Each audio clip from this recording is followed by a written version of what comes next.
The fluorescent lights of O'Hare International Airport buzzed overhead like angry wasps, casting everything in that particular shade of institutional white that made even the healthiest complexion look sallow.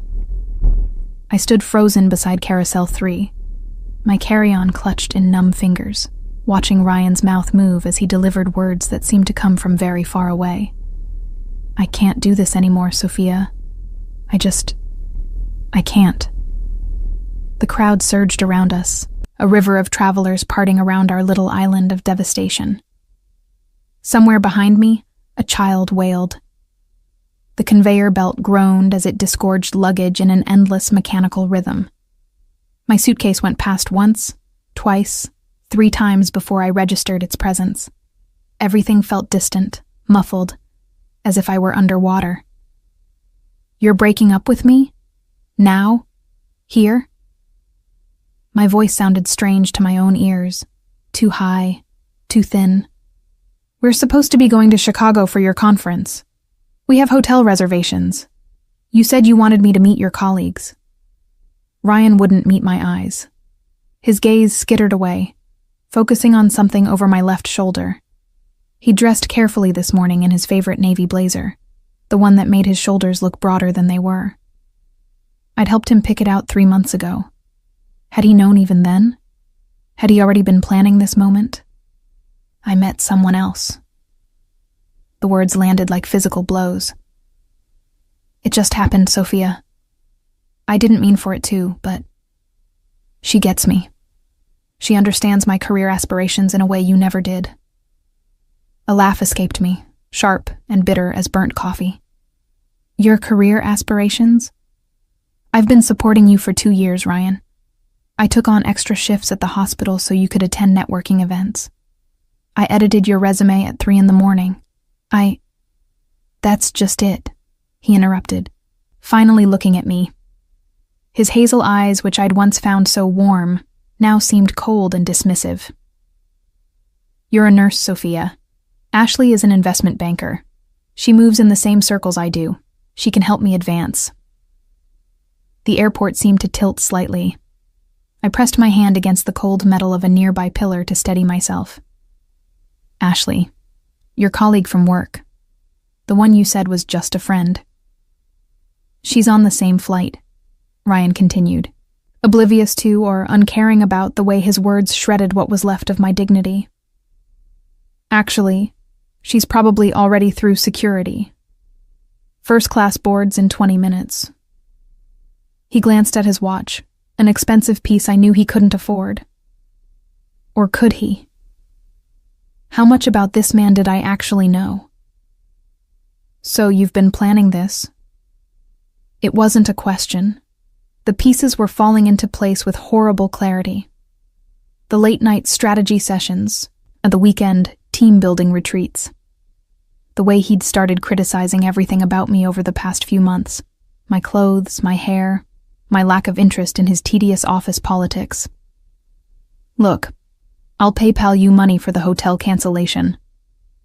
He was already backing away, eager to escape, to return to his shiny new life with his shiny new girlfriend who understood his ambitions. Take care of yourself, okay? And then he was gone, swallowed by the crowd, leaving me standing alone beside the luggage carousel with my suitcase, making its endless circuit, and my carry-on hanging from my shoulder like a dead weight. Around me, reunions unfolded with squeals of delight and warm embraces. A young couple kissed passionately beside the escalator. An elderly man held flowers for someone who hadn't arrived yet. I grabbed my suitcase on its next pass, my hands moving mechanically, while my mind remained stuck in a loop of disbelief. 2 years. 2 years of my life poured into a relationship with a man who saw me as nothing more than a stepping stone, easily discarded when someone better came along. The bathroom offered temporary sanctuary. I locked myself in a stall and let the tears come, quiet and bitter. My phone buzzed insistently in my pocket. Probably Ryan, making sure I'd received his blood money PayPal transaction. I ignored it. The fluorescent light hummed its indifferent song. Someone in the next stall was talking loudly on their phone about a business deal gone wrong. When the tears finally subsided, I emerged to splash cold water on my face. The mirror reflected a stranger, red-rimmed eyes, blotchy cheeks, mascara smudged beneath my lower lashes. I looked exactly like what I was, a woman who'd just been publicly humiliated at an airport. My phone buzzed again. This time I looked. Transaction received, $200 from Ryan Mitchell. $200 for 2 years. I laughed, and the sound echoed harshly off the tile walls. A woman washing her hands gave me a concerned glance before hurrying out. I'd taken the week off work for this trip, used precious vacation days I'd been hoarding. My apartment in Philadelphia would be waiting, cold and empty. I had nowhere to go and nothing to do except return home and explain to everyone that Ryan and I were finished, that I'd been naive enough to believe his lies about our future together. The thought of the return flight made my stomach turn. Hours in coach, squeezed between strangers, with nothing to do but replay every moment of our relationship and identify the exact points where I'd been too stupid to see what was happening. Screw it, I muttered, startling myself with the decision even as I made it. I wasn't going home. Not yet. I'd come to Chicago, and I'd stay in Chicago. I'd use my own money I'd earned through double shifts and holiday overtime, to book a hotel room and spend a few days wandering a city I'd never seen. Alone. Without Ryan and his dismissive comments and his career aspirations. The relief of having a plan, even a foolish one, steadied me slightly. I repaired my makeup as best I could, squared my shoulders, and wheeled my suitcase back into the terminal. The departures board showed Ryan's flight to Chicago had already started boarding. First-class passengers were probably settling into their spacious seats, accepting complimentary champagne, while I stood here trying to figure out which airline had the next available economy seat to the same destination. "Excuse me." The voice came from behind me, deep and accented in a way I couldn't quite place. "Italian, maybe?" "I couldn't help but overhear your earlier conversation. My apologies for eavesdropping." I turned to find a man who seemed to have stepped out of a different reality entirely. He was tall, easily over 6 feet, with dark hair swept back from a face that belonged on a fashion magazine cover rather than in an airport terminal. His charcoal suit probably cost more than my monthly rent. A watch that screamed expensive money glinted at his wrist. But it was his eyes that caught my attention, dark as espresso, studying me with an intensity that felt both invasive and strangely kind. "I'm sorry," I managed, thrown off balance by his sudden appearance. "The gentleman who just left you." His mouth curved slightly, though I wouldn't call it a smile exactly. "He's an idiot, if you'll forgive the observation." Heat flooded my cheeks. Of course someone had witnessed my humiliation. Why not make it complete? Thank you? I don't. I shook my head, at a loss for words. "You were planning to go to Chicago, yes?"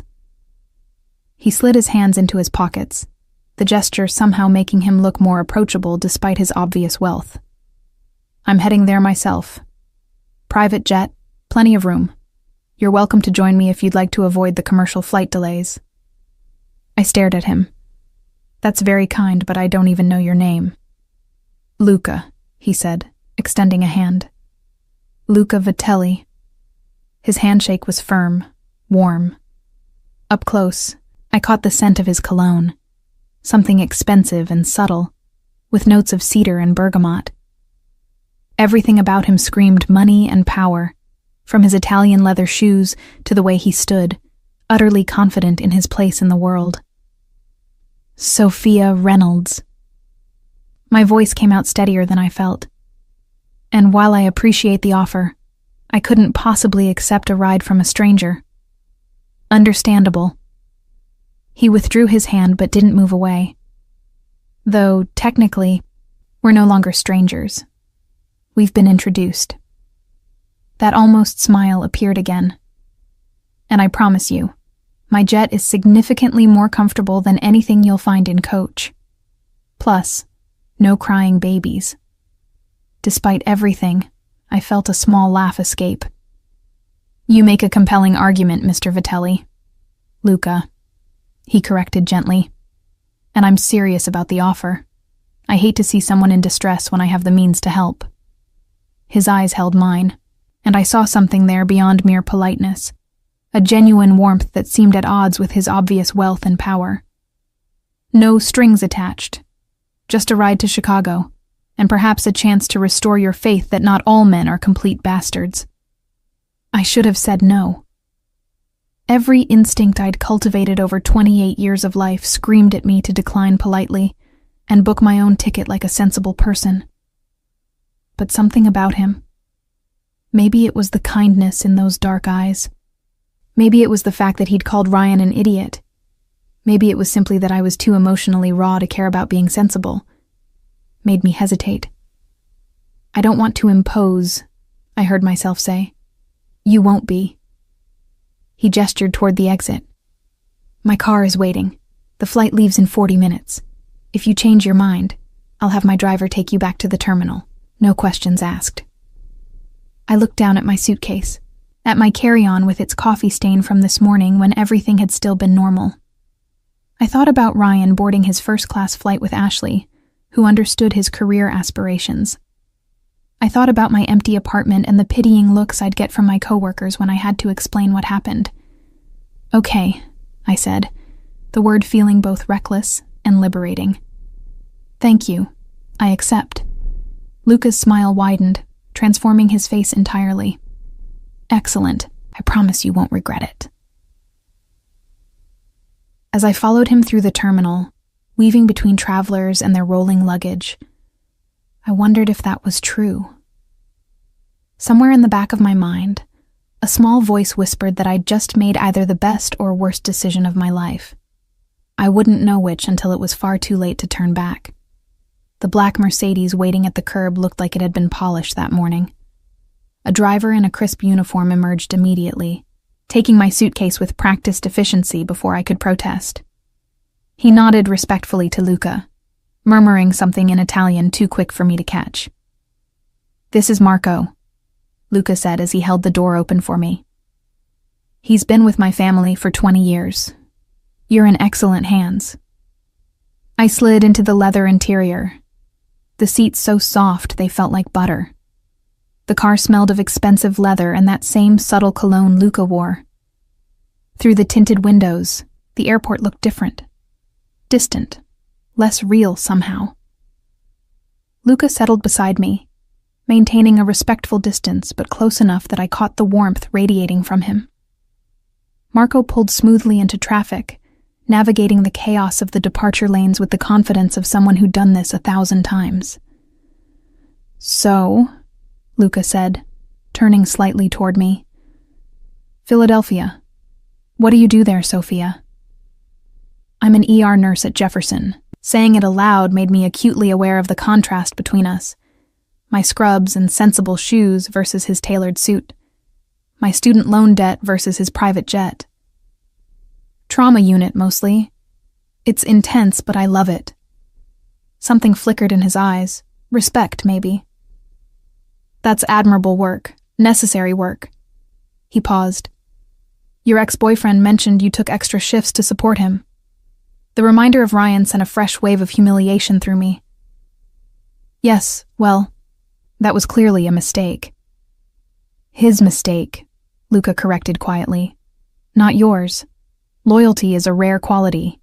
He was a fool not to value it." I looked out the window, not trusting myself to respond without my voice breaking. We'd left the main terminal behind, heading toward a more remote section of the airport.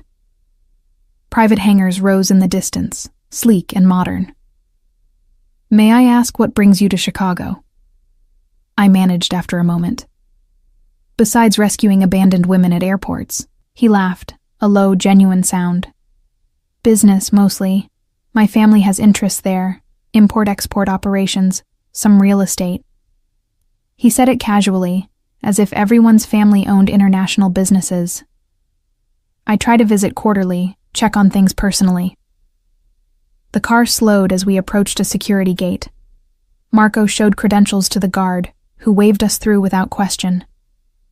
I caught a glimpse of the man's face, the way his expression shifted when he saw Luca, something that looked almost like fear beneath the professional courtesy.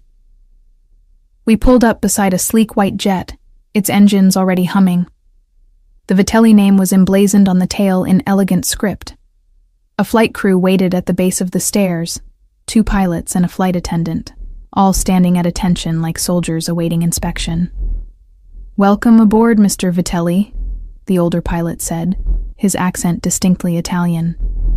His eyes flicked to me with barely concealed curiosity. "We're ready for immediate departure." "Excellent." Luca placed his hand at the small of my back, guiding me toward the stairs. The touch was light, impersonal, but I felt it like a brand through my sweater. "This is Ms. Reynolds. She'll be joining us." The flight attendant, a striking woman with her dark hair pulled back in a severe bun, smiled at me, but the smile didn't quite reach her eyes.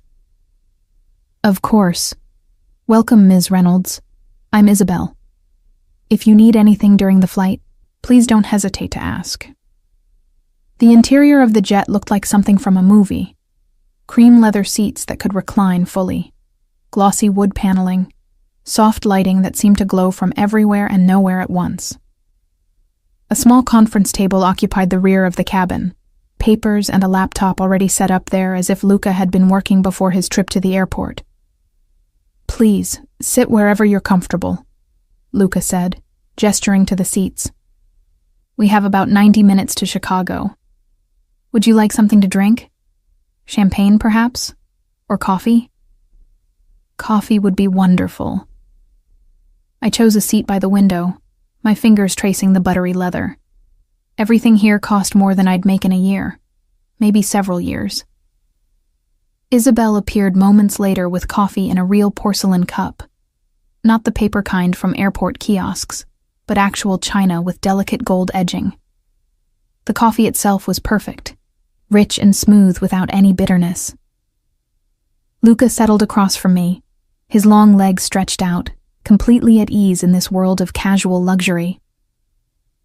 "Tell me about your work," he said. "What made you choose emergency medicine?" As the jet taxied toward the runway, I found myself relaxing slightly. Luca was easy to talk to, asking intelligent questions and actually listening to my answers. He seemed genuinely interested in my stories from the ER, the saves, the losses, the dark humor that kept us all sane during the worst shifts. "You see people at their most vulnerable," he observed.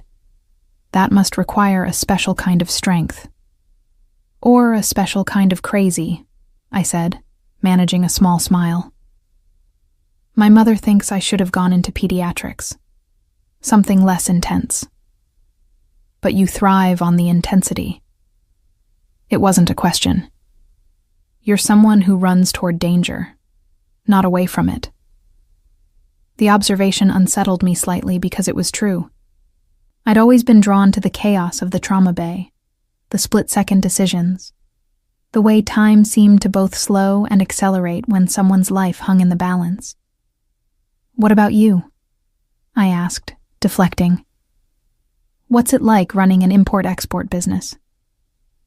Something shifted in his expression, so subtle I almost missed it. "It's complicated. Family businesses always are.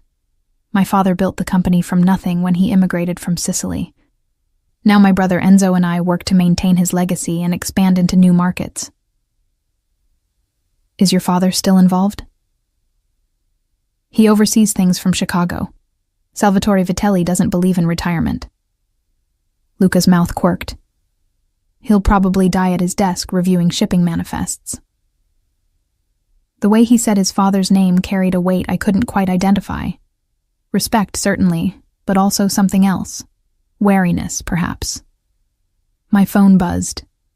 I pulled it from my pocket to find a text from an unknown number.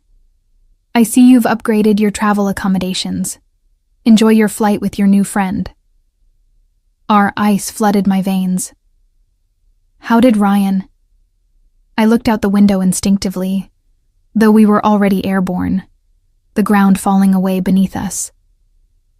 "What is it?" Luca's voice sharpened. I showed him the message, my hand trembling slightly. He's watching me somehow. Or he was. But how would he even know about this? Luca's expression darkened as he read the text. He pulled out his own phone, typed something rapidly, then set it aside. "Don't respond. Don't engage with him at all."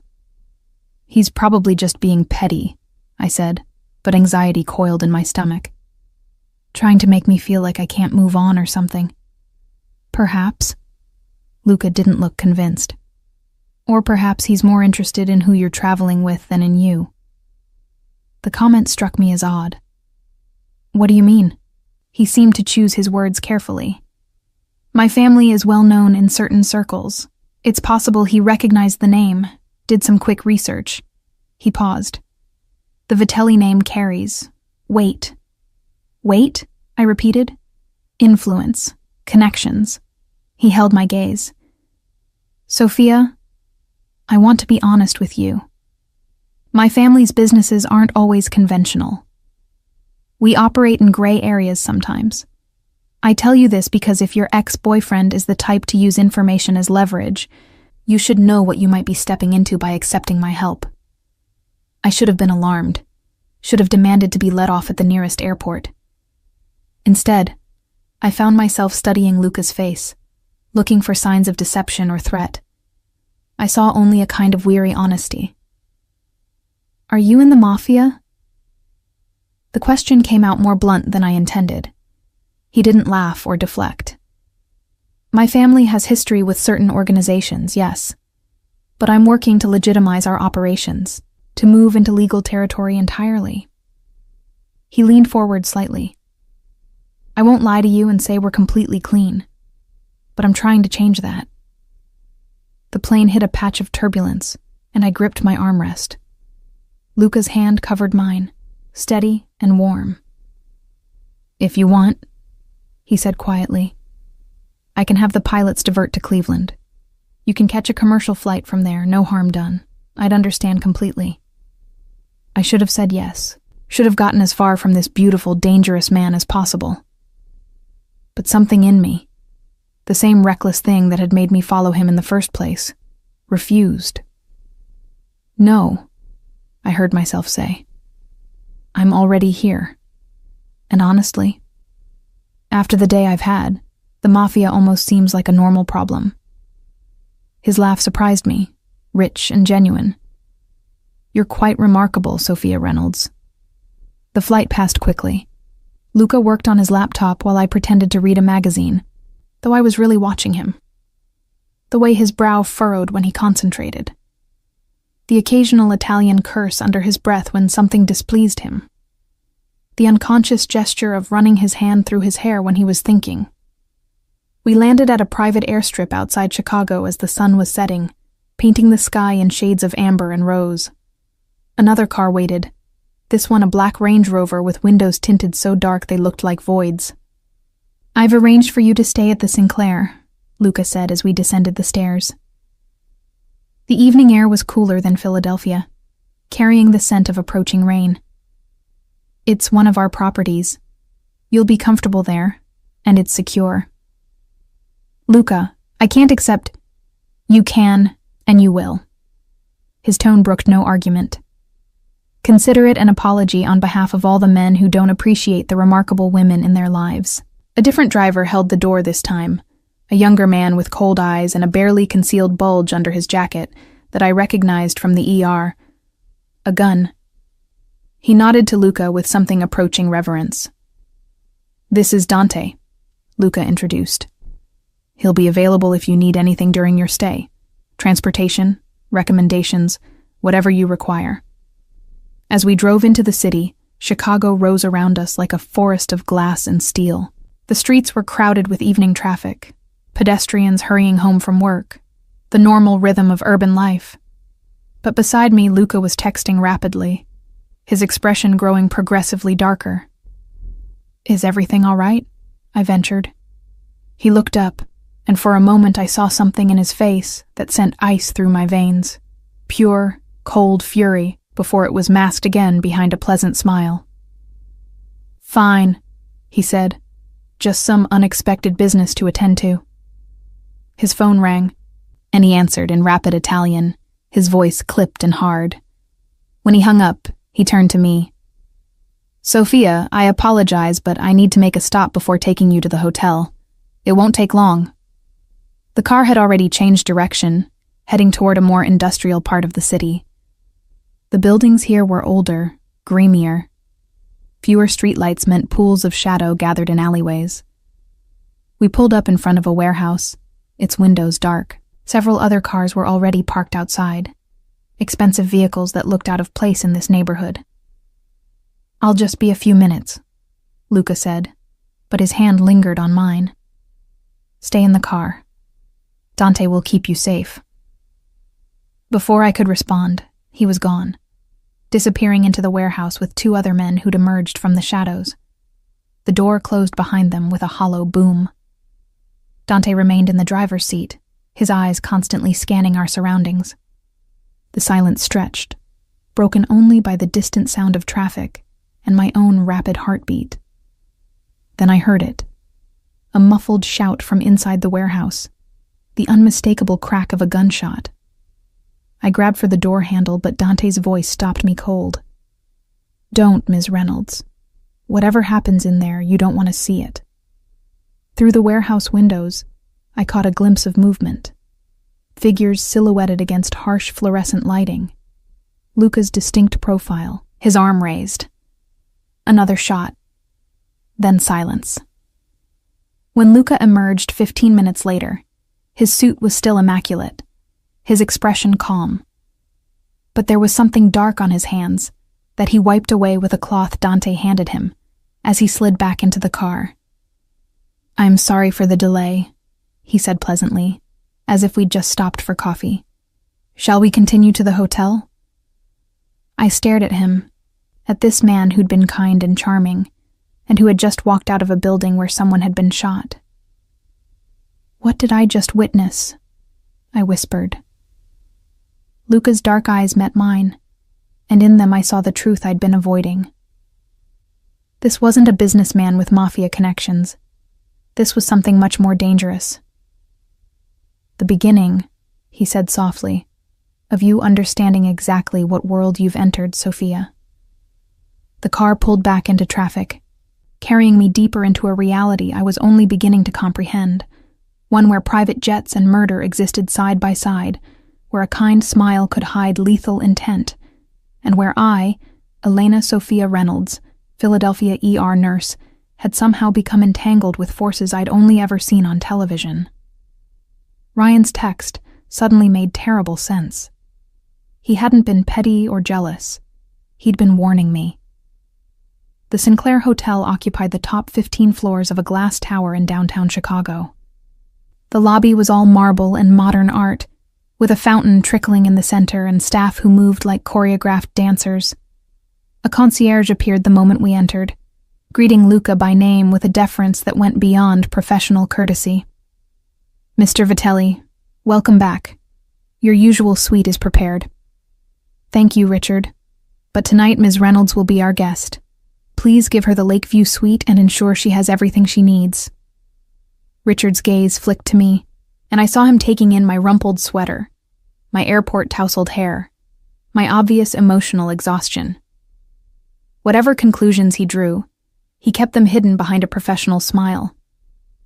"Of course, sir. Ms. Reynolds, if you'll follow me." I looked at Luca, who had stepped slightly away to take a phone call, his voice low and terse. Blood, or what I desperately hoped was something else, had left a faint smudge on his collar, despite his attempts to clean himself. The contrast between his elegant appearance and what I'd witnessed at the warehouse made my stomach turn. When he finished his call, Luca turned back to me. "I need to attend to some matters tonight, but I'll check on you tomorrow. Please, order anything you'd like from room service. It's taken care of. Luca." I kept my voice low, conscious of Richard waiting discreetly nearby. "What happened back there?" His expression softened. Nothing for you to worry about. A business dispute that required immediate resolution. Someone was shot. Yes. He didn't deny it, didn't try to soften the reality. Someone who represented a threat to my family and our interests. It's handled now. The casual way he discussed violence should have terrified me. Instead, I felt a strange numbness settling over me. The same emotional distance I'd learned to cultivate in the ER, when facing horrors no training could prepare you for. I should leave, I said. Go back to Philadelphia. You could. He stepped closer, his voice gentle. But your ex-boyfriend knows you're here. He's clearly monitoring your movements somehow, which suggests he has resources or connections I'd like to understand better. Until I know what his interest is, you're safer under my protection. Protection from what? That's what I intend to find out. He glanced at Richard, then back at me. Stay tonight. Get some rest. We'll talk in the morning when you've had time to process everything. He paused. And Sophia? I am sorry you witnessed that. It wasn't meant for your eyes. Before I could respond, he was gone, striding back through the lobby with that same fluid confidence, phone already pressed to his ear. Richard cleared his throat delicately. Ms. Reynolds, shall I show you to your suite? The Lakeview Suite lived up to its name. Floor-to-ceiling windows offered a breathtaking view of Lake Michigan, its dark waters reflecting the city lights like scattered stars. The space was larger than my entire apartment, a bedroom with a king-sized bed, a living area with a leather sofa and gas fireplace, a bathroom with a soaking tub that could fit 3 people. The minibar is complimentary, Richard informed me, as is anything from room service. If you need fresh clothes, we have a boutique on the 6th floor that can be opened at your request. Simply call the concierge. After he left, I stood at the window, watching the city pulse below. Somewhere out there, Luca was attending to business matters that probably involved more violence, and I was here, in a luxury hotel suite I could never afford, protected by a man I barely knew who just orchestrated or committed murder in front of me. My phone buzzed. Ryan again. Interesting choice of traveling companion. Does he know about your grandfather? About what Antonio Reynolds really did before he died? I stared at the message, my blood running cold. My grandfather had died when I was 15, a quiet man who'd owned a small import business in South Philadelphia. He'd been retired for years by then, spending his days in his garden and arguing about baseball with his neighbors. What could Ryan possibly mean? I started to type a response, then remembered Luca's warning. Don't engage. Instead, I called the one person who might have answers.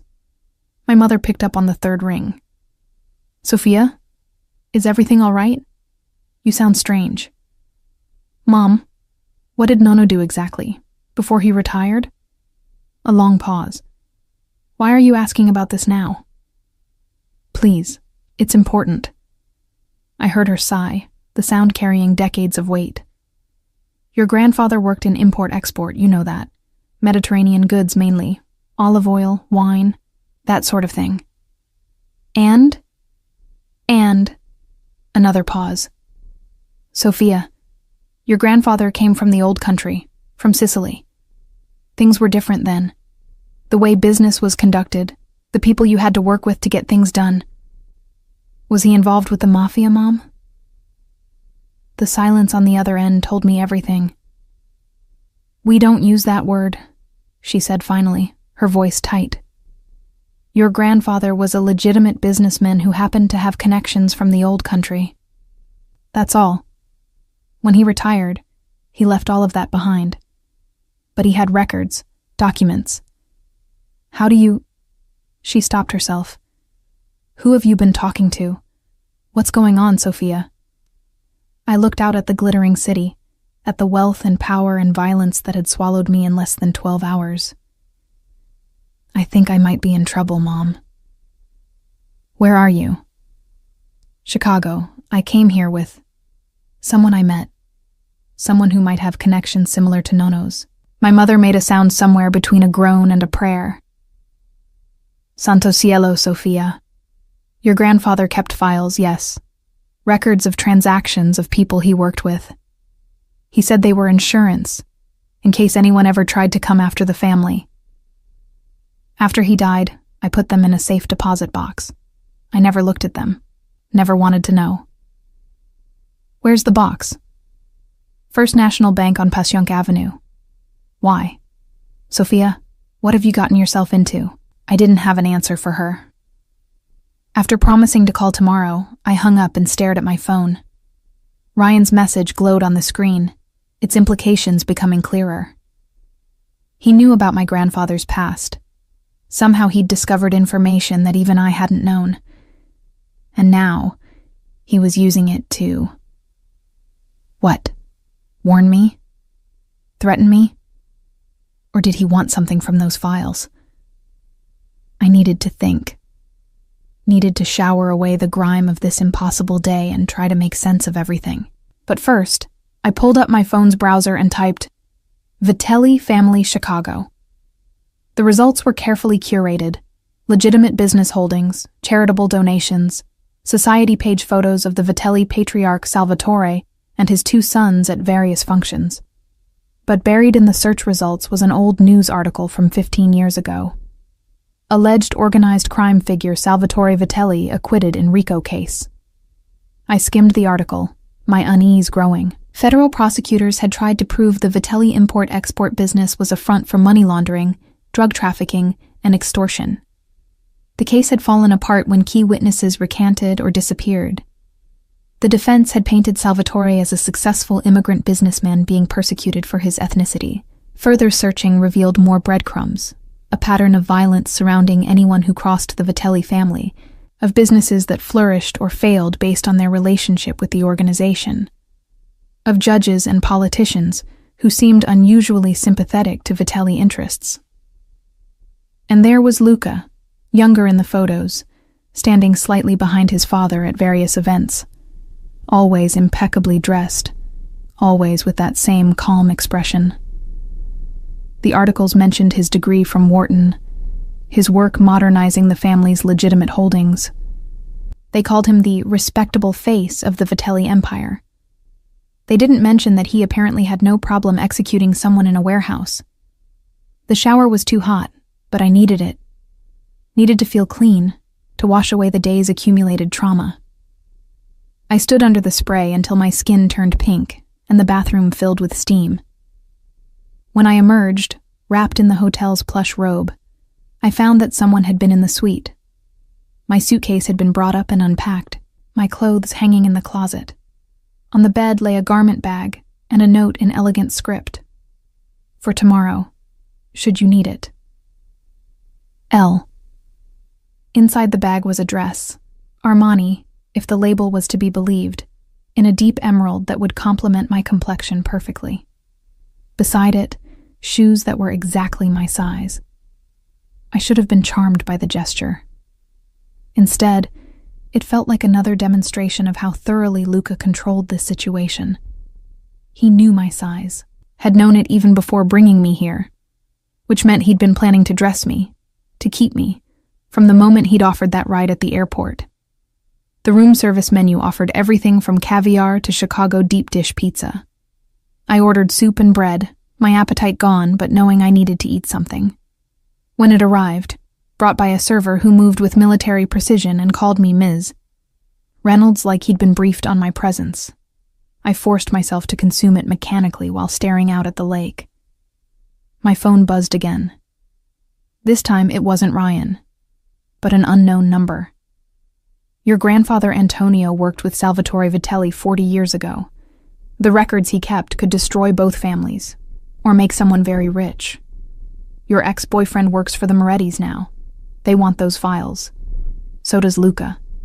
You're a pawn in a game you don't understand. Get out while you can. A friend I stared at the message, my hands trembling. The Morettis. Another name from my cursory research. Rivals to the Vitellis, locked in a decades-long struggle for control of Chicago's criminal enterprises. Ryan worked for them. That's how he'd known where I was, who I was with. And somehow, he'd discovered that my dead grandfather's insurance files, records I'd never known existed, were valuable enough to spark a war between crime families. A war I'd stumbled into because I'd accepted a ride on a private jet. The knock at my door made me jump. I crept to the peephole, expecting hotel staff or perhaps Dante. Instead, I saw a woman I'd never met. Elegant, around 40, with dark hair and a Chanel suit. She smiled at the door as if she knew I was watching. "Ms. Reynolds," she called softly. "My name is Francesca Vitelli, Luca's aunt. I believe we need to talk about your grandfather and the rather precarious position you found yourself in." I opened the door because I was tired of being in the dark, tired of cryptic messages and half-truths. If this woman had answers, I needed to hear them. Francesca entered with the bearing of someone accustomed to luxury, her heels clicking on the hardwood. She took in the suite with a knowing smile. "Luca certainly knows how to make an impression," she observed. She settled onto the sofa, crossing her legs. "Please sit. We have much to discuss." I remained standing, my arms crossed defensively. "How did you know I was here?" "Darling, I know everything that happens in properties my family owns." She opened her clutch, withdrawing a slim file. "And I know about these. The documents your grandfather kept as insurance. Records of transactions, names, dates, evidence of crimes that could bring down both our organization and the Morettis if they ever saw daylight. I don't have them. No, but you can access them. And that makes you incredibly valuable." Her smile was sharp. "It also makes you incredibly dangerous. To everyone. I should leave. Go back to Philadelphia tonight." "You could try." Francesca's expression hardened. "But Ryan Mitchell, yes, we know his name, has already reported your presence here to Victor Moretti. They're watching your mother's house as we speak. They'll watch the bank where those files are stored. If you try to retrieve them, you'll be intercepted. If you try to run, they'll grab you and force you to get the files for them." Horror washed through me. "My mother is under our protection now, though she doesn't know it." Luca anticipated this development. Francesca leaned forward. "My nephew brought you into this world for a reason, Ms. Reynolds. Not because he was being charitable at an airport, but because he recognized your name. He's been looking for Antonio Reynolds' granddaughter for 3 months, ever since we learned the Morettis were also searching for those documents. The betrayal hit like a physical blow. He knew, from the beginning. He knew who you were, yes, but the manner of your meeting was genuine coincidence, a fortunate one for him." She softened slightly.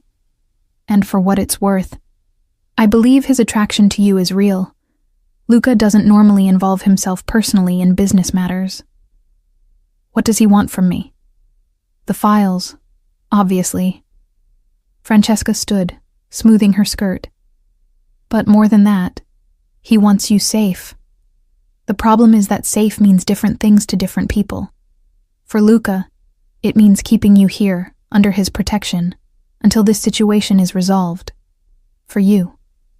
She paused. "I imagine safe means getting as far from this mess as possible." "Can you help me do that?" She studied me for a long moment.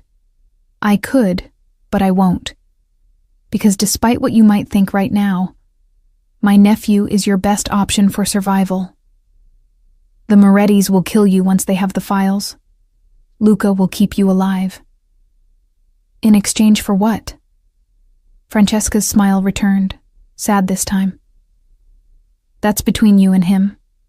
But I'd suggest cooperation, Ms. Reynolds. The alternative is far worse than you can imagine."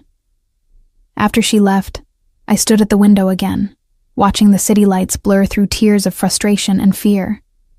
24 hours ago, my biggest problem had been a cheating boyfriend. Now I was caught between crime families, my life depending on files I'd never known existed, protected by a man who'd orchestrated our entire meeting. The dress hanging in my closet suddenly felt like a costume. Tomorrow, I'd wear it and play the part Luca had assigned me, because what choice did I have? But as I finally crawled into the enormous bed, my phone clutched in my hand like a talisman, I made myself a promise. I would survive this. And when it was over, Luca Vitelli would learn that Sophia Reynolds was nobody's pawn. She was a trauma nurse. She ran toward danger for a living, and she'd been underestimated before. Morning arrived with pale sunlight filtering through the floor-to-ceiling windows. I'd barely slept, my mind replaying Francesca's revelations until they'd worn grooves in my consciousness. The emerald dress hung in the closet like a question I wasn't ready to answer. Room service delivered breakfast unasked, perfectly poached eggs, fresh fruit, coffee that tasted like liquid gold. A note accompanied it. Meeting at 10 a.m. Luca will collect you. I ate mechanically, watching the city wake below. Joggers appeared along the lakefront path. Traffic thickened on Lakeshore Drive. Normal people living normal lives, blissfully unaware of the criminal underworld operating in parallel to their reality. At 9:45, I forced myself into the emerald dress. It fit perfectly, of course, skimming my curves in a way that was sophisticated rather than provocative. The shoes transformed my walk, adding height and a confidence I didn't feel. I stared at my reflection, barely recognizing the woman looking back. Luca arrived at precisely 10 a.m. He wore a different suit today, navy this time, with a crisp white shirt that made his olive skin seem to glow. His eyes widened slightly when he saw me. "You look." He paused, seeming to search for words. "Stunning." "Your aunt has good taste." I kept my voice neutral, professional. "Or did you pick this out yourself?" Something flickered in his expression. Guilt, perhaps. "I may have provided some guidance." He stepped into the suite, closing the door behind him. "Sophia, about yesterday. You knew who I was, from the beginning." I crossed my arms. "At the airport, when you so generously offered me a ride, you'd already been looking for me." He didn't deny it. "Yes. I'd been trying to locate you for months. The airport meeting was coincidence, a fortunate one for me. But I won't pretend I wouldn't have eventually found you anyway." "And the kindness? The concern about Ryan? That was all manipulation?" "No." He moved closer, his voice earnest. "That was real. I did think he was an idiot. I did want to help you. The fact that it also served my interests doesn't negate that." I laughed bitterly. "You should hear yourself. It served my interests. I'm not a business deal, Luca." "I know that." He reached for my hand, but I pulled away. "Sophia, please, let me explain everything." "Your aunt already did. My grandfather worked with your father 40 years ago. He kept insurance files that both your family and the Morettis want. Ryan works for your enemies and has been using me to get access to those files. Did I miss anything? The part where I intend to protect you." His jaw tightened. "And the part where those files contain evidence that could destroy both our families. Your grandfather documented everything. Murders, bribes, names of people who should have stayed buried. If the Morettis get them, they'll use them to bring down my family and consolidate their power. Dozens of people will die. And if your family gets them, we destroy them, burn every page, every backup, eliminate the threat entirely." He paused. "Your grandfather was a smart man, Sophia. He understood that true insurance meant mutually assured destruction. Those files implicate the Morettis as much as us. Neither family can allow them to exist. So you need me to retrieve them?" "Yes, from the safe deposit box at First National Bank." He pulled out his phone, showing me surveillance photos of the bank. "The Morettis are watching it. They've had teams in place since yesterday. We can't approach without triggering a confrontation." "Then how?" "You walk in, retrieve the files, walk out." He swiped to another image. A man in his late 50s with cold eyes and a boxer's build. "This is Victor Moretti. He'll approach you, probably outside the bank. He'll be polite at first. Try to convince you to hand over the files voluntarily. And when I refuse?" "You won't refuse. You'll let him take them." At my shocked expression, Luca smiled grimly. "The files you'll carry will be forgeries. Good enough to fool a quick inspection, but ultimately worthless. By the time Victor realizes, we'll have the real documents safely secured." I shook my head, trying to process this. "You want me to willingly hand over fake evidence to a mob boss? I want you to play a role that keeps you alive." His hand found mine again, and this time I didn't pull away. "Sophia, I know I've manipulated you. I know I've put you in danger. But I'm also the only thing standing between you and Victor Moretti, who would have no qualms about torturing information out of you if he thought it would help." The casual mention of torture should have terrified me. Instead, I felt that same clinical detachment I'd mastered in the ER, assess the situation, identify the threat, take action.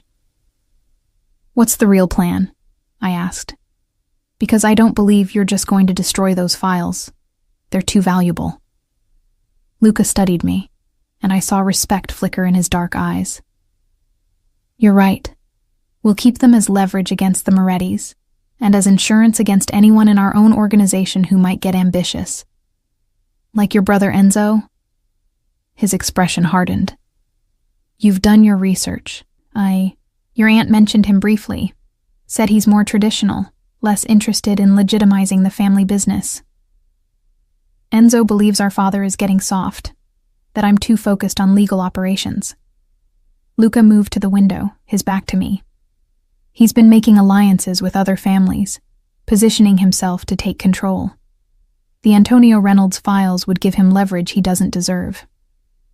So I'm caught in a war between 3 different factions. The Morettis, your family, and your brother's ambitions." "Yes."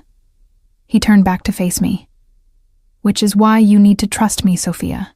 I can navigate these waters. I can keep you safe." "In exchange for what? My cooperation? My silence?" "Your partnership." The word hung between us, weighted with implications I wasn't ready to examine. "I need someone I can trust completely. Someone outside the family politics. Someone who understands what's at stake." "You barely know me. I know you run toward danger instead of away from it. I know you're loyal even when it costs you. I know you're smart enough to see through my manipulation, but pragmatic enough to understand why I did it." He stepped closer. "And I know that despite everything, you haven't run. You're still here." Because I have nowhere else to go, I thought. But I didn't say it aloud. "When do we do this?" I asked instead. "Tomorrow morning, 10 a.m. The bank opens at 9, so there will be enough people around that Victor won't risk violence in public." He pulled an envelope from his jacket. "Your identification for the safe deposit box. Your mother had it couriered overnight." I stared at the envelope, a new wave of anger washing through me. "You contacted my mother?" "Francesca did. Explained that you were in danger and needed access to your grandfather's estate documents." His expression softened. "Your mother is frightened for you, Sophia. But she's also proud. She said you were always the brave one." The mention of my mother, her fear, her pride, cracked something in my carefully maintained composure. Tears burned behind my eyes, but I refused to let them fall. "I need air," I said abruptly. "I need to get out of this hotel room." "Of course." Luca checked his watch. "I have meetings this afternoon, but Dante can take you anywhere in the city you'd like to go." "Alone. I need to go alone." He hesitated, conflict playing across his face. "The Morettis will be watching the bank, not randomly following me around Chicago. You said so yourself." I met his gaze steadily. "I'm not a prisoner, Luca. If I'm going to be your partner, I need to make that clear right now. After a long moment, he nodded. Take my credit card. Buy whatever you need. Dante will drive you wherever you want, but he stays in the car. He withdrew a black Amex from his wallet. Please be careful.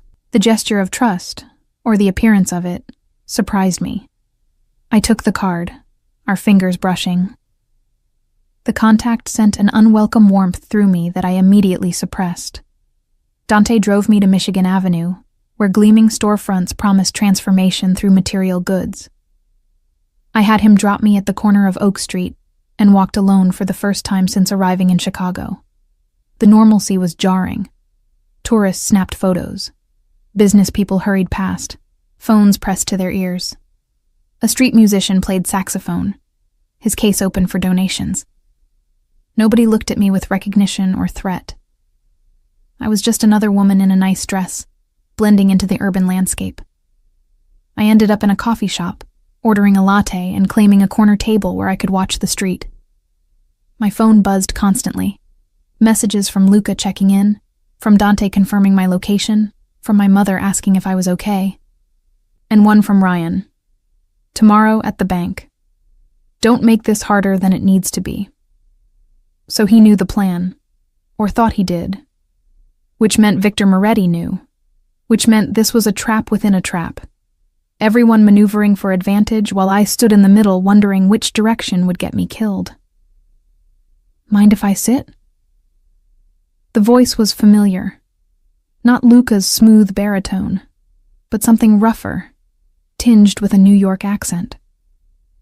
I looked up to find a man in his 30s, handsome in a weathered way, with sandy hair and green eyes. He wore jeans and a leather jacket, decidedly out of place among Michigan Avenue's designer shoppers. Do I know you? I asked carefully. Not yet. He slid into the chair across from me uninvited. But you knew my sister, Sarah Mitchell, Ryan's older sister. My blood went cold. I thought Sarah lived in California. She did, until 3 months ago, when she OD'd in a motel room in Oakland. His expression was hard, grief wrapped in anger. Heroin laced with fentanyl, the kind of stuff that's been flooding the streets since the Morettis took over distribution from the Vitellis. I didn't know what to say. Ryan had mentioned his sister occasionally, always vaguely, changing the subject when I asked questions. I'd assumed they were estranged. I'm sorry for your loss, I managed. Ryan thinks the Vitellis killed her. Some kind of message to the Morettis. He leaned forward, his voice low. He's wrong. I've been investigating for months. The shipment that killed Sarah came through Moretti channels, but the orders came from inside the Vitelli organization. What are you saying? I'm saying Enzo Vitelli is running his own operation behind his father's back, importing fentanyl through Moretti territory, letting them take the risk in the heat while he collects the profit. He's been playing both families against each other, and Sarah was collateral damage. The revelation hit like a sledgehammer. Why are you telling me this? Because Ryan is using you to get to those files. He thinks they'll prove the Vitellis killed our sister. He's planning to hand them to the FBI once he gets copies. He pulled out his phone, showing me a photo. Ryan meeting with a man in a suit I didn't recognize. That's Special Agent Marcus Wade, Organized Crime Task Force. Ryan's been working with them for 2 months. My mind reeled. Ryan wasn't working for the Morettis. He was working with federal agents, trying to bring down both crime families as revenge for his sister's death. And you? I asked. What do you want? Same thing as Ryan, but I'm not stupid enough to trust the FBI. Those files disappear into evidence, and the agents who touch them start dying mysteriously. The only way to really bring these families down is to make everything public. Leak the documents to every major newspaper, post them online, make them impossible to suppress. That would destroy dozens of lives. Good. His eyes blazed with cold fury. These people are murderers, Ms. Reynolds. They destroy lives every day. Sarah was 27. She had a daughter. My niece is growing up without a mother because some mobster decided profit mattered more than human lives. I understood his pain, his rage. I'd seen it countless times in the ER. Family members learning their loved one hadn't survived. That senseless violence had stolen someone irreplaceable. But I also understood that the Antonio Reynolds files contained 40 years of names and crimes. Innocent people would be caught in the blast radius if those documents went public. "I can't help you," I said quietly. "Can't or won't." He stood, looking down at me with something like pity. "Luca Vitelli is charming, I'm sure. Good at making you feel protected. But he's just another monster in an expensive suit. Don't forget that when he asks you to compromise your principles." After he left, I sat for a long time, my coffee going cold. The web was more complex than I'd understood. Ryan working with the FBI. Enzo Vitelli running independent operations. Victor Moretti caught between two Vitelli brothers' ambitions. And me, holding the key to files that everyone wanted for different reasons. My phone buzzed. "Luca. Where are you?" Dante lost visual. I looked around the coffee shop and spotted the surveillance. A man in a business suit at the counter who'd been reading the same newspaper for 20 minutes. One of Luca's people, presumably. Or perhaps Victor's. Or maybe even FBI watching their witness Ryan's ex-girlfriend. I texted back. Michigan Avenue. Getting coffee. Needed to think. His response was immediate. "Come back to the hotel. We need to talk." But I wasn't ready to return to my gilded cage. Instead, I walked, letting my feet carry me north along the lake. The water stretched gray and endless, whitecaps visible in the distance. Sailboats dotted the horizon, their occupants blissfully unaware of the criminal machinations unfolding in the city behind them. Eventually, I found myself at Navy Pier, the tourist destination crowded with families and couples.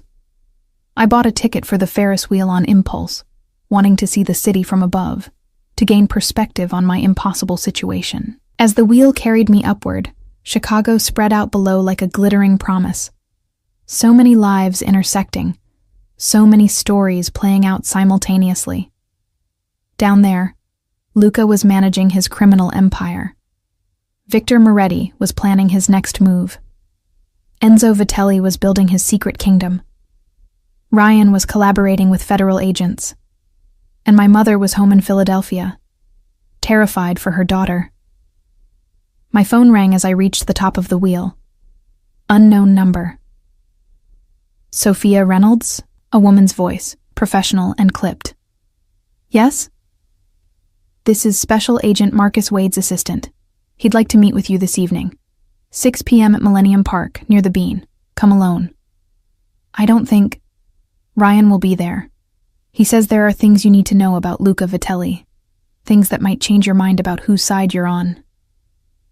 The line went dead. I stared at my phone as the Ferris wheel completed its rotation and began descending. Everyone wanted something from me. Everyone had their own version of the truth, their own justification for the violence they were willing to commit. But maybe Ryan, for all his faults, could give me information without the filter of criminal self-interest. Maybe the FBI could actually protect me better than Luca's armed guards in luxury hotels. Or maybe this was exactly the kind of thinking that got people killed. When I returned to the Sinclair, Luca was waiting in my suite.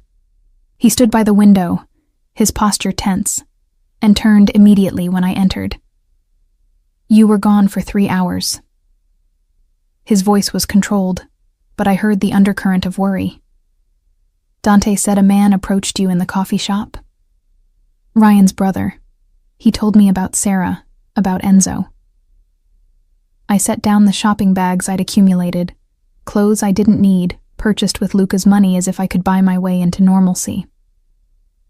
"Is it true? Is your brother running fentanyl through Moretti territory?" Luca's jaw tightened. "Where did you hear that?" "Is it true?" For a long moment he said nothing. Then, "Yes. My father and I discovered it 2 weeks ago.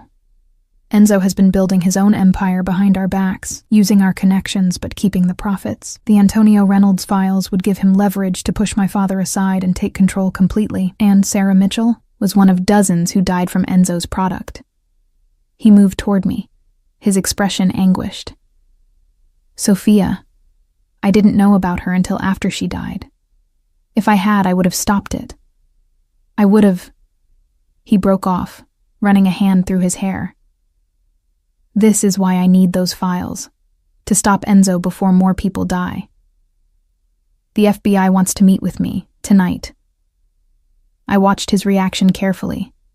His expression went dangerously cold. Absolutely not. Ryan will be there. Ryan is working with federal agents to build a case against my family. If you meet with them, you become part of that investigation. They'll use you, Sophia. Make promises they can't keep, then leave you exposed when things go wrong. As opposed to you using me? I've never lied about what I'm asking you to do. He stepped closer, his voice intense. Yes, I need those files. Yes, I brought you into this for my own purposes. But I also care about keeping you alive. Which is more than I can say for federal agents who'll sacrifice you the moment it's convenient. I'm going to the meeting. Then I'm coming with you. That defeats the purpose. I don't care. His hand cupped my face, thumb tracing my cheekbone. You don't understand how dangerous this game is, Sophia. One wrong move and you're dead. I won't let that happen. The intensity in his eyes, the genuine fear beneath his controlled exterior, made my breath catch. This wasn't manipulation or strategy. This was real emotion from a man who'd probably spent years training himself not to feel anything. I need the truth, I whispered. All of it. Not your version or Ryan's version or your brother's version. I need to know what I'm really choosing. Then I'll give it to you. He lowered his hand, but didn't step back. But not here. Too many ears, too many cameras. Come with me tonight after your meeting. Let me show you something that will help you understand. Understand what? Why some of us choose to live in the darkness. His smile was sad. And why, despite everything, I'm trying to find my way back to the light. The bean, officially Cloudgate, reflected the evening sky and its polished surface, turning sunset into abstract art. Tourists posed for photos beneath the sculpture while I stood at its edge, watching for Ryan among the crowd. Luca had insisted on coming despite my protests, positioning himself with Dante on a bench 50 yards away. Close enough to intervene if things went wrong, far enough to maintain the illusion of privacy. I'd agreed to the compromise because arguing seemed pointless when he had a dozen other people watching me anyway. Ryan appeared at 6:05 looking haggard. The confident businessman from the airport had been replaced by someone hunted, his eyes constantly scanning the crowd. He wore a baseball cap and sunglasses despite the fading light. Sophia. He stopped a few feet away, maintaining distance. Thank you for coming. Your brother found me this afternoon, told me about Sarah. I kept my voice neutral, professional. I'm sorry for your loss. Are you? His laugh was bitter. You're sleeping in Vitelli's hotel, wearing clothes he bought you. Seems like you've moved on pretty quickly from our relationship. You dumped me at an airport, Ryan. What I do now is none of your business. He had the grace to look ashamed. You're right. I'm sorry about that. About all of it. He glanced around nervously. Is he here? Vitelli? Nearby, but this conversation is between us. For now.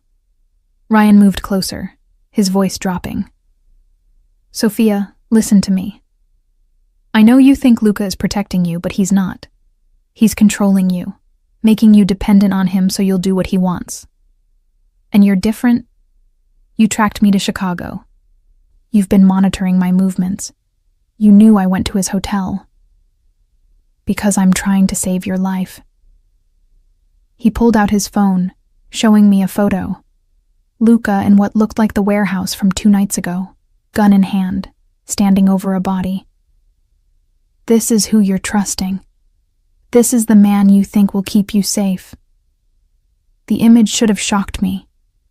Instead, I felt only a weary acknowledgement of what I'd already known. I saw him shoot someone the night we arrived. I know what he is. And you're still with him? I'm still alive. That counts for something. I crossed my arms. What do you want, Ryan? Why did the FBI arrange this meeting? Because we need your help. He pocketed his phone. The files your grandfather kept are the key to dismantling both crime families. But we need the real documents, not the forgeries Vitelli is planning to give the Morettis. How do you know about? We have someone inside the Vitelli organization, a source who's been feeding us information for months.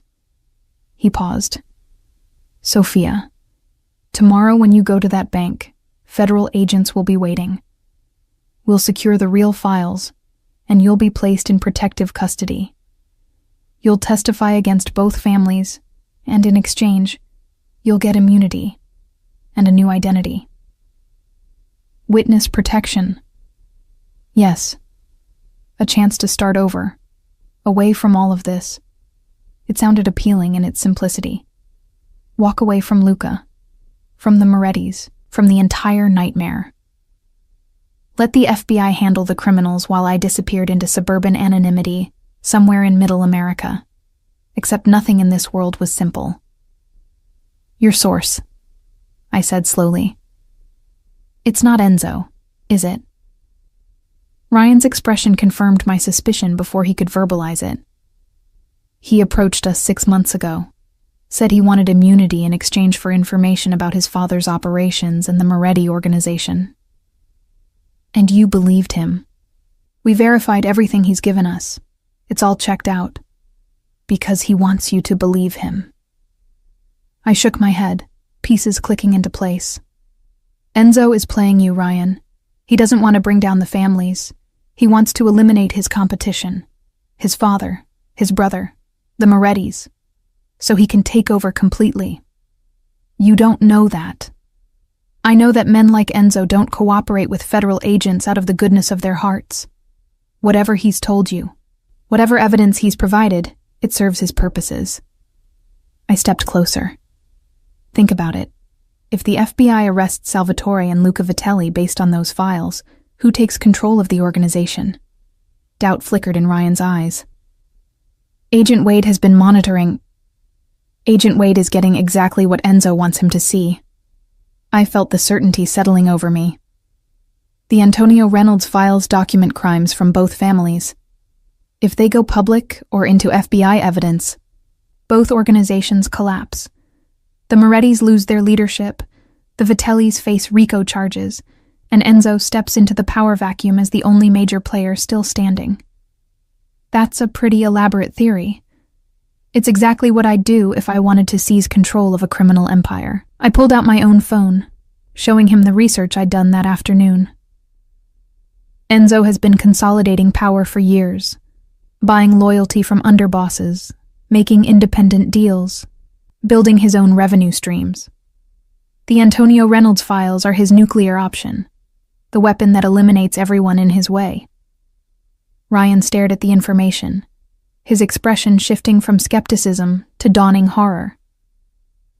If you're right, if Enzo is manipulating the investigation, then tomorrow at the bank, you'll be arresting the wrong people while the real threat walks away clean. A man in a suit appeared from the crowd, tall, 50s, with the bearing of someone accustomed to authority. Agent Wade, presumably. He looked between Ryan and me with evident frustration. Ms. Reynolds, he said, extending a badge. Special Agent Marcus Wade, I need you to come with us for your own protection. Am I under arrest? Not yet, but interfering with a federal investigation. She's not interfering. Luca's voice cut through the tension as he appeared beside me, Dante flanking him. She's exercising her right to legal counsel before discussing anything with federal agents. I'm sure you understand, Agent Wade. Wade's expression hardened. Mr. Vitelli, should have known you'd be nearby. Ms. Reynolds is under my protection, Naturally, I take an interest in who she speaks with. Luca's hand found the small of my back, a gesture of possession that made Wade's jaw tighten. And naturally, I'm curious why the FBI is using my family's rival to manipulate a civilian into providing evidence. We're trying to save her life. By making her a target? Luca's voice was dangerous, soft. By association with your investigation, you've painted a crosshair on her back. Every criminal organization in Chicago now knows she has access to the Antonio Reynolds files. If anything happens to her, Agent Wade, that blood is on your hands. Wade turned to Ryan. You said she'd cooperate. I thought... Ryan looked at me, betrayal evident in his expression. Sophia, please. This is about Sarah. About justice for my sister. No, I said quietly. This is about revenge. And I understand that, Ryan. I do. But burning down 2 crime families won't bring Sarah back. It'll just kill more people and let Enzo Vitelli take over operations while pretending to be legitimate. You don't know that. Actually, a new voice said, she's absolutely right. We all turned to find Enzo Vitelli himself approaching, flanked by his own security detail. He looked like a more dangerous version of Luca. Same dark eyes, same expensive suit, but with a harder edge, a cruelty that his younger brother had learned to mask. Agent Wade, Enzo said pleasantly. I see you've met my brother's new girlfriend. Beautiful, isn't she? I can see why he's so eager to keep her close. Enzo, Luca's voice was arctic. What are you doing here? Protecting the family's interests, which apparently includes preventing Sophia from making a terrible mistake. Enzo smiled, but it didn't reach his eyes. Ms. Reynolds, my brother has likely told you many things about me. Most of them are probably true. But what he hasn't told you is that those files you're so worried about, they implicate him just as much as anyone else. That's a lie, Luca said, but I caught the flicker of something in his expression. Not quite guilt, but close. Is it? Enzo pulled out his phone, showing me what appeared to be scanned pages from the Antonio Reynolds documents. Your grandfather kept meticulous records, Sophia, including details about a shipment that came through in 2019. Fentanyl smuggled in wine crates from Albania. My brother personally oversaw the distribution. The ground seemed to tilt beneath me. I looked at Luca, searching his face for denial. Instead, I saw terrible confirmation. It was one shipment, he said quietly. Before I understood what it would do, before I knew. Before Sarah Mitchell and 50 other people died from the product you distributed, Enzo finished. But please, brother, tell Sophia how you're different from me, how you're trying to go legitimate while I'm the monster. Agent Wade stepped forward, hand moving toward his weapon. Enzo Vitelli, you're under arrest for... The shot came from somewhere in the crowd, the distinctive crack of a high-powered rifle. Agent Wade dropped, blood blooming across his chest. Chaos erupted, people screaming, running, Ryan diving for cover, Dante pulling a weapon as more shots rang out. Luca grabbed me, pulling me behind the beam's curved surface as bullets sparked off the polished metal. I caught a glimpse of Enzo's men returning fire, of Agent Wade lying motionless on the ground, of Ryan crawling toward him, trying to apply pressure to the wound. We need to move, Luca shouted over the gunfire. Now! But I was frozen, staring at Agent Wade's blood spreading across the concrete, at the pandemonium we'd unleashed. This was my fault. I'd refused to cooperate, had tried to play games with forces I didn't understand, and now people were dying. Sophia. Luca's voice cut through my paralysis. We have to go. He pulled me toward the street where the Range Rover was already racing to meet us. Dante provided covering fire as we ran, and I caught one last glimpse of Ryan, still crouched over Agent Wade, his hands red with blood. Then we were in the vehicle, tires squealing as we accelerated away from Millennium Park. Behind us, sirens wailed. The shooting had lasted maybe 30 seconds, but it felt like hours. Who was shooting? I managed, my voice shaking. Moretti's? Enzo's people? Both, probably. Luca was on his phone, barking orders in Italian. This was supposed to be a negotiation. Someone decided to turn it into a war. Agent Wade is likely dead. His voice was flat, emotionless. The mask was back in place, the dangerous criminal I'd glimpsed at the warehouse. Which means the FBI will come down on all of us with everything they have. We need those files now, tonight, before they freeze all the accounts and lock down every resource. I stared at him, really seeing him for the first time without the filter of attraction or fear. This was who Luca Vitelli truly was.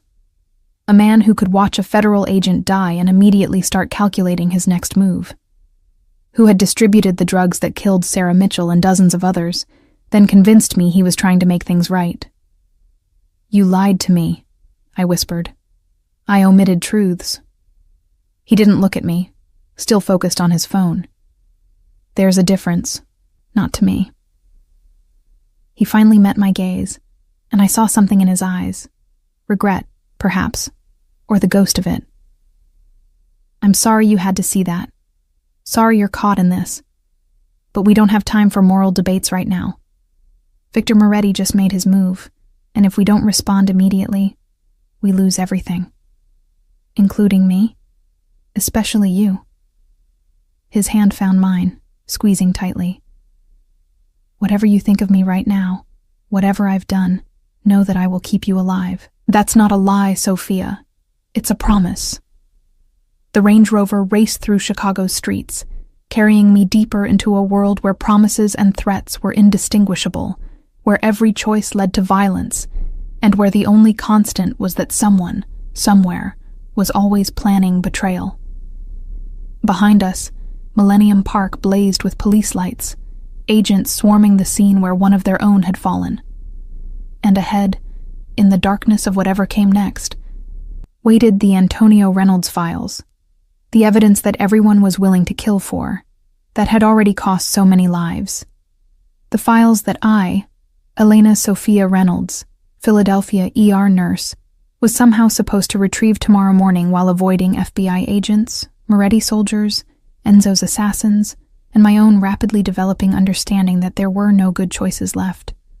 Only survival, and the terrible question of what I'd become by the time I achieved it. The Range Rover turned north, heading away from downtown toward one of Luca's properties in the suburbs. My phone buzzed, my mother calling, probably having seen news reports about the shooting. I declined it, unable to explain what was happening when I barely understood it myself.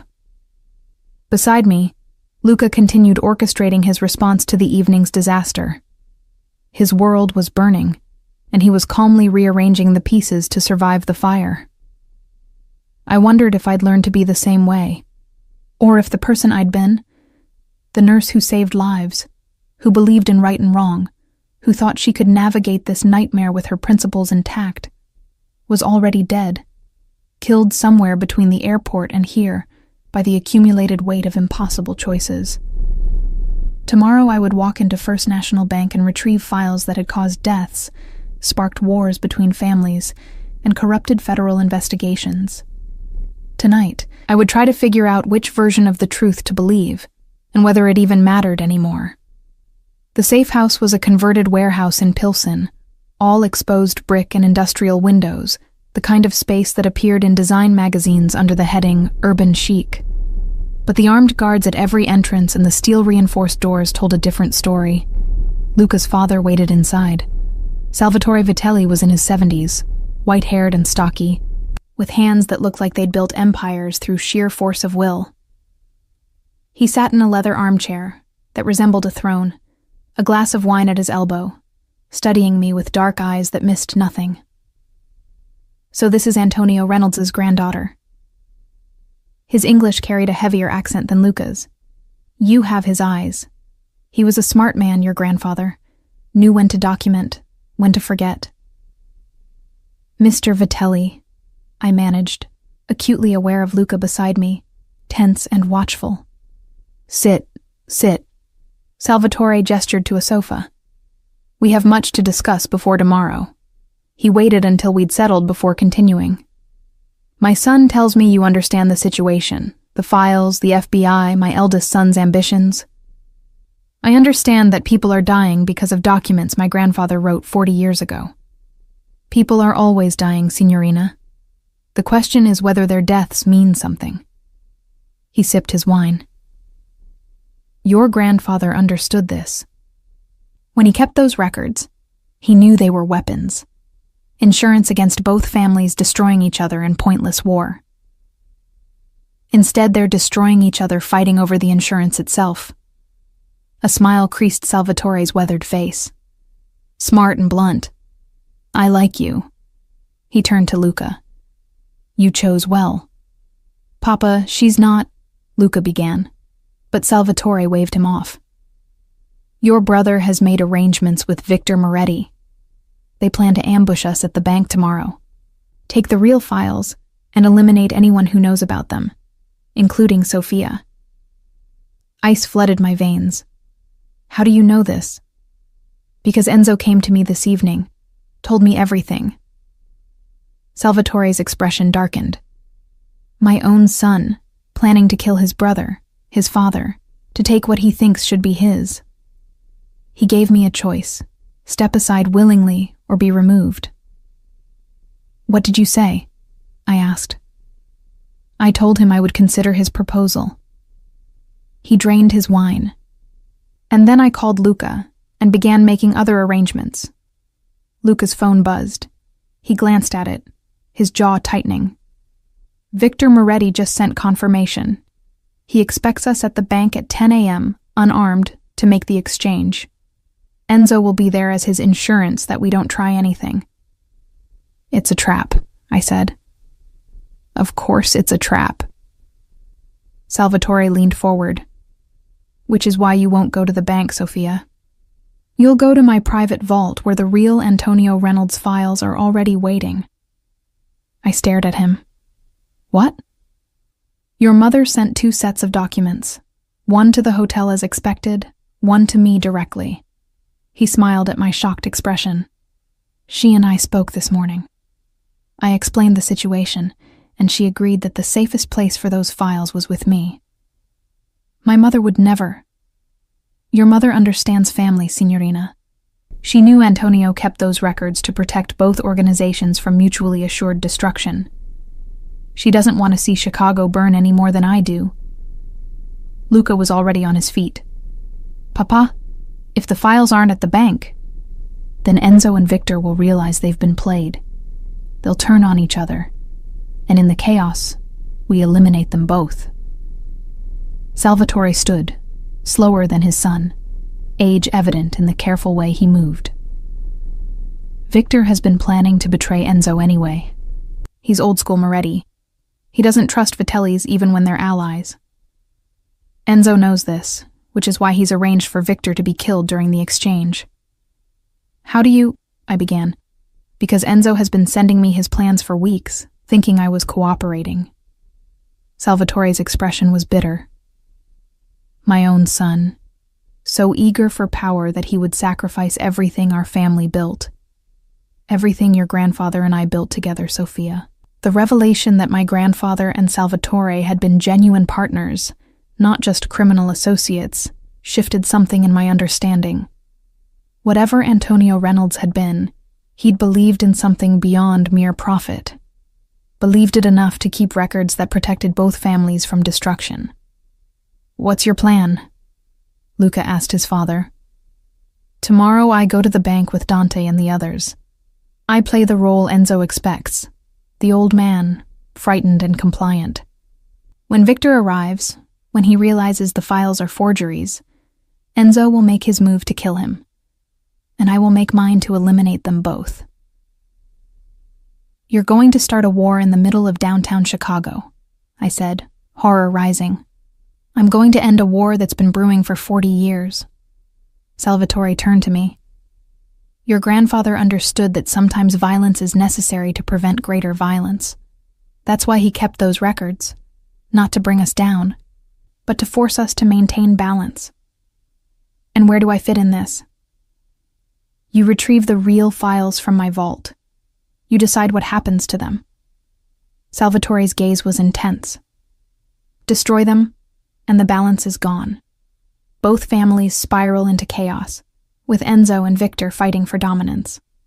Keep them secret, and they remain leverage, insurance that keeps everyone in check.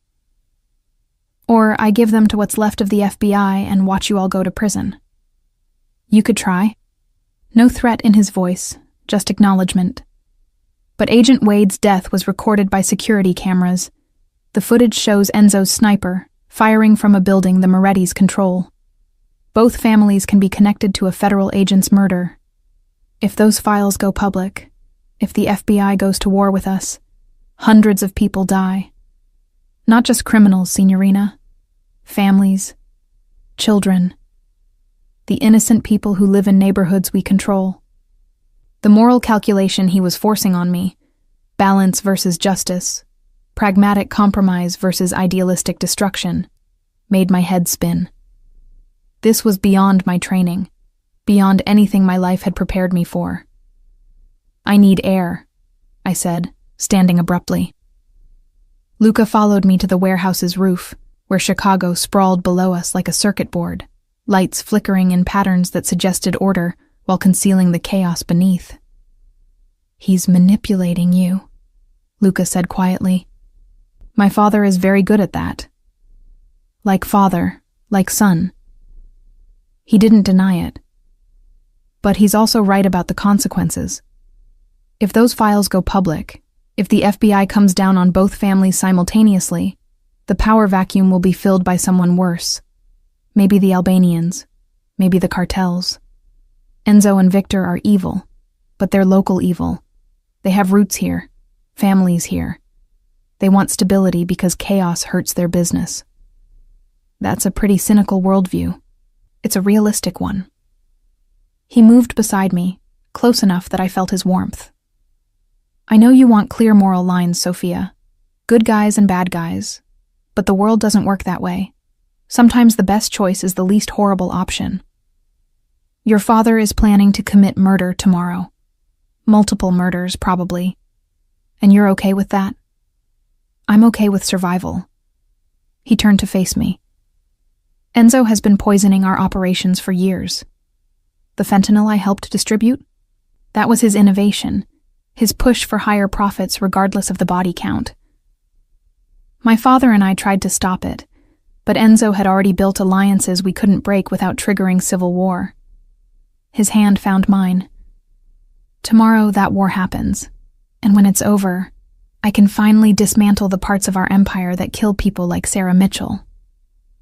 By killing your own brother. By stopping a monster. His voice was raw. You think I want this? Enzo is my brother. We grew up together. But he's become something I can't allow to exist. Below us, sirens wailed. Ambulances, police cars, the constant soundtrack of urban crisis. My world for the past 5 years, rushing toward emergencies, trying to save lives that forces like the Vitellis and Morettis casually destroyed. The real files, I said slowly. Where are they exactly? In my father's private vault. Only he and I know the location. Luca paused. And now you, if you agree to help us. Help you murder people. Help us end this cycle. He squeezed my hand. Sophia, I know what I'm asking. I know it goes against everything you believe. But tomorrow, one way or another, people are going to die.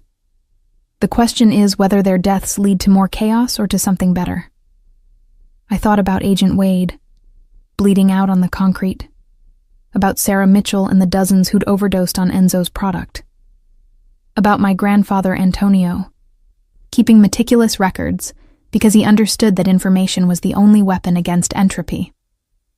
Show me the vault, I said finally. The vault was in the sub-basement of a legitimate Vitelli property, an art gallery in River North. We descended through layers of security, past storage rooms filled with paintings worth millions, until we reached a steel door that required 3 separate biometric scans. Inside, the Antonio Reynolds file sat in an unassuming banker's box, 40 years of criminal history documented in my grandfather's precise handwriting. I opened the first folder. Names leaped out at me. Politicians, judges, businessmen, all detailed with dates and amounts. Murders documented with clinical precision. Money laundering schemes traced through legitimate businesses. The entire architecture of organized crime in Chicago, mapped across decades. "My God," I whispered. "This could bring down half the city's establishment, which is why it can never see daylight." Luca stood behind me. "That's the terrible logic of it, Sophia. These files are too powerful to use and too dangerous to destroy. So they just sit here forever? Insurance nobody can collect on? Until the world changes enough that they're irrelevant." He reached past me, pulling out a specific folder. "But this is what tomorrow is really about." The folder contained recent documents, not my grandfather's handwriting, Enzo's records of his independent operations, the fentanyl distribution, deals with the Morettis, and something else. A plan to eliminate Salvatore and Luca, take control of the Vitelli organization, and merge it with the Morettis under Enzo's leadership. "He's been planning this for 2 years, Luca said, building his own empire inside ours, waiting for the right moment to strike. The Antonio Reynolds files gave him that moment." I read through the documents, my horror growing. Enzo hadn't just distributed drugs. He deliberately targeted rehabilitation centers, knowing recovering addicts would be easier to hook. He'd paid doctors to prescribe painkillers that led to addiction. He'd built an entire infrastructure of death, all while presenting himself as the respectable face of the Vitelli family. "This is evidence," I said. "Real evidence of recent crimes. This could go to the FBI without bringing down the entire historical record. If there was still an FBI investigation." Luca's expression was grim. "But Agent Wade is dead. Ryan Mitchell will be discredited as a revenge-seeking accomplice, and Enzo has spent months corrupting the task force from the inside. Any evidence we provide will be dismissed as Vitelli family propaganda. Then what's the point of any of this? The point is ending Enzo's operation permanently." He took the folder from my hands. "Tomorrow, when my father confronts him, these documents ensure Enzo can't talk his way out, can't claim he was working with our approval. The evidence proves he went rogue, and that his death was family justice, not federal business." The casual way he discussed his brother's execution made my stomach turn. But I'd seen what Enzo's operation had wrought. The bodies in my ER, the overdoses that no amount of Narcan could reverse, the families destroyed by addiction that Enzo had deliberately engineered. "What happens after?" I asked. "After tomorrow? After Enzo and Victor are dead? Does anything actually change?" Luca was quiet for a long moment. "I want to believe it will. That I can steer the family toward legitimate business. Phase out the operations that cause real harm." He met my eyes. "But honestly, I don't know. My father is old. Soon I'll be in charge. And then I'll have to make the same impossible choices he's made for 50 years. Unless you walk away and let someone worse take over." He shook his head. "That's the trap, Sophia. The logic that keeps you locked in the darkness.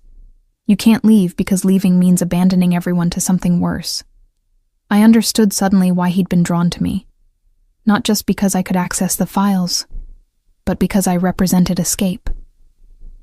A life outside the criminal empire, where choices were clear and morality wasn't a negotiation. "I can't be part of this," I said quietly. "Tomorrow, whatever happens at that bank, I can't be complicit in murder." "I know." He didn't try to change my mind. "Which is why you'll be here, in this vault, safe from everything. When it's over, I'll come for you. And then you'll decide." "Decide what?" "Whether I'm someone you can build a future with, or another monster you need to run from." The vulnerability in his voice surprised me. Luca Vitelli, crime lord, killer, manipulator, asking if I could love him despite knowing what he was. I don't know, I answered honestly. That's fair. He pulled me close, his forehead resting against mine. But after tomorrow, after you've had time to process everything, I hope you'll give me a chance to find out. Morning came with pale sunlight filtering through the gallery's skylight. I'd spent the night on a cot in the vault's antechamber, unable to sleep, replaying every choice that had led me here. At 9:45 a.m., Luca appeared one last time before leaving for the bank. Everything's in place, he said. My father has 30 men positioned around First National. Victor's bringing 40. Enzo thinks he has surprise on his side, but we've known his plan for weeks. It's going to be a massacre. It's going to be surgical. He cupped my face. I need you to understand something, Sophia. Whatever happens today, whatever you see on the news, I did it to end this, to give us a chance at something better. Luca. He kissed me then, hard and desperate, a drowning man's kiss. When he pulled back, his eyes were bright with something that might have been tears. If I don't come back, he said, the vault opens automatically at midnight. Take the files. Decide what to do with them. My lawyers have instructions to protect you regardless. Don't talk like that. I have to. He stepped toward the door. Because going into this, I need to know there's something worth coming back for. Then he was gone, and I was alone with 40 years of documented crimes and the terrible knowledge that somewhere across the city, the man I'd fallen for despite every rational instinct was walking into a war zone. The hours crawled past. I monitored news feeds on my phone, watching for reports of violence downtown. At 10:37 a.m., the first alerts came through. Breaking. Active shooter situation at First National Bank, downtown Chicago. Multiple casualties reported. My hands shook as I pulled up live stream footage. Police had cordoned off the entire block. Helicopters circled overhead. Witnesses spoke of explosions, sustained gunfire, dozens of armed men.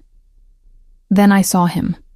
Salvatore Vitelli being loaded into an ambulance, his white shirt soaked with blood. I tried calling Luca.